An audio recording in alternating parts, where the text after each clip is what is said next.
നമസ്കാരം. ഫഹദ് ഫാസിലും അല്ലു അർജുനും പുഷ്പയും തന്നെയാണ് ഇൻഡസ്ട്രിയിലെ ഏറ്റവും ചൂട് പിടിച്ച ചർച്ച. ആ ചർച്ചകൾ പുരോഗമിക്കുമ്പോൾ തന്നെ ഫഹദിന്റെ ഹിന്ദി സിനിമ തന്നെയാണ് പുതിയ രീതിയിൽ ചർച്ചയ്ക്ക് കൊള്ളുന്നത്.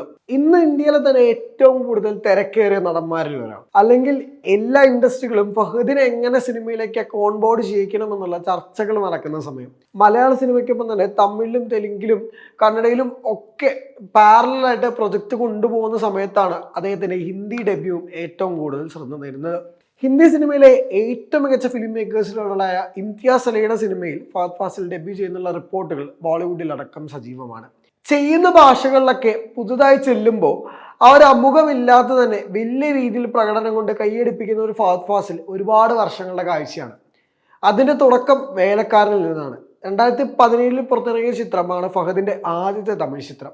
അതിൽ ഫഹദിന്റെ പ്രകടനം തന്നെ ഏറ്റവും ശ്രദ്ധിക്കപ്പെട്ടിരുന്നു. ആ സിനിമ കാണാൻ പോയത് ശിവകാർത്തികനും മോഹൻരാജയും നയൻതാരയും അനിരുദ്ധും ഒക്കെ കാരണമാണെങ്കിൽ ഇറങ്ങി വന്നതിൽ ആദി എന്ന ക്യാരക്ടർ വഹിച്ച പങ്ക് വളരെ വലുതാണ്. കാരണം അത്രത്തോളം ഇമ്പാക്ട് ഉണ്ടാക്കിയിട്ടുള്ള ഒരു വില്ലൻ ക്യാരക്ടറായിരുന്നു ഫഹദ് ഫാസിലിന്റെ ആദി എന്നുള്ളത്.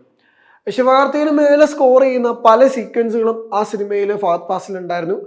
അന്ന് മുതൽ പിന്നീട് അങ്ങോട്ട് തമിഴ് സിനിമയിൽ എന്തൊക്കെ ഫഹദ് മുഖം കാണിച്ചിട്ടുണ്ടോ അന്നൊക്കെ വലിയ രീതിയിൽ കഥാപാത്രങ്ങൾ ശ്രദ്ധിക്കപ്പെടുകയും ചെയ്തിട്ടുണ്ട്. പിന്നാലത്തെ സൂപ്പർ ഡീലക്സ് അടക്കം അതേ ചരിത്രം ആവർത്തിച്ചു.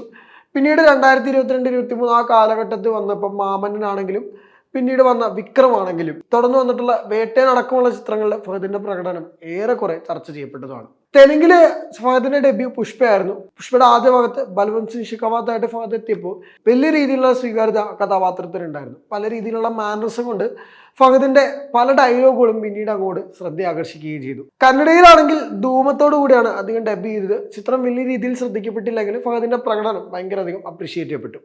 ഇനി അതെല്ലാം കഴിഞ്ഞാണ് അദ്ദേഹം ഹിന്ദി സിനിമയിലേക്ക് കാലെടുത്ത് വെക്കുന്നത്. ഇംതിയാസ് അലിയെ കുറിച്ചും കൂടെ പറഞ്ഞു വെക്കണം.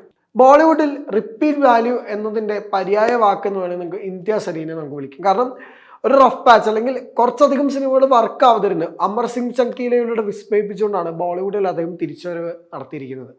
ഒരു കാലഘട്ടത്തിൽ എണ്ണം പറഞ്ഞ എന്റർടൈനേഴ്സ് അദ്ദേഹം സമ്മാനിച്ചിട്ടുണ്ട്. ഇപ്പോൾ ജബ് വി മെറ്റും റോക്ക് സ്റ്റാറും ഹൈവേയും അദ്ദേഹത്തിൻ്റെ ആദ്യ സിനിമ സൂക്ഷ്മതയാണെങ്കിലും ഒക്കെ എണ്ണം പറഞ്ഞ എന്റർടൈനിങ് വാല്യൂ ഉള്ള സിനിമകൾ തന്നെയായിരുന്നു. ഇതിൽ ഭയങ്കരധികം ഇൻറ്റൻസ് ആയിട്ട് ലൈഫ് ചേഞ്ചിങ് സിനിമയായിട്ട് നിൽക്കുന്ന ഒട്ടനവധി കഥാപാത്രങ്ങളും അദ്ദേഹം സമ്മാനിച്ചിട്ടുണ്ട്. ഇപ്പോൾ റോക്ക് സ്റ്റാറിലെയും തമാശയും അതൊക്കെ അതിൻ്റെ അല്ലെങ്കിൽ ഹൈവേ ഒക്കെ അതിൻ്റെ ഒരു ഇമ്പോർട്ടൻറ്റ് ഫാക്ടറുകൾ തന്നെയായിരുന്നു. എന്നാൽ അമർ സിംഗ് ചങ്കിയിലെ ഒരു ബയോപിക് ആയിരുന്നു. അതും വലിയ രീതിയിൽ ഈ പറഞ്ഞ പോലെ സിനിമാ സർക്കിളുകളിൽ ചർച്ച ചെയ്യപ്പെട്ട ഡയറക്റ്റ് OTT റിലീസായിട്ട് ചർച്ച ചെയ്യപ്പെട്ട സിനിമയായിരുന്നു. അങ്ങനെ ഇംതിയാസ് അലിനെ പോലൊരു ഡയറക്ടറിന്റെ കയ്യിൽ ഫഹദിനെ പോലെ ഒരു ആക്ടറെ കിട്ടുമ്പോൾ എങ്ങനെയായിരിക്കും ആ രണ്ട് കോമ്പിനേഷൻ വർക്ക് ആവുക എന്നുള്ള എക്സൈറ്റ്മെന്റും ആരാധകർക്ക് നല്ലോണം ഉണ്ട്.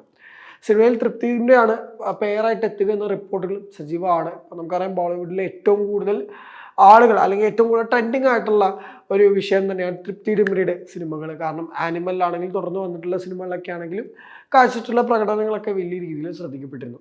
എങ്ങനെയായിരിക്കും ഫഹദ് ബോളിവുഡിൽ എത്തി അല്ലെങ്കിൽ നമുക്ക് മുന്നിലേക്ക് ഒരു പുതിയ ഫഹദ് ഫാസിലായിട്ട് എത്തുക എന്ന എക്സൈറ്റ്മെന്റും ആരാധകർക്കുണ്ട്. സോ നിങ്ങൾക്ക് എത്രമാത്രം എക്സൈറ്റ്മെന്റ് ആ സിനിമയെക്കുറിച്ചുണ്ടെന്ന് വെച്ചാൽ കമന്റ് ആയിട്ട് അറിയിക്കാൻ. നന്ദി.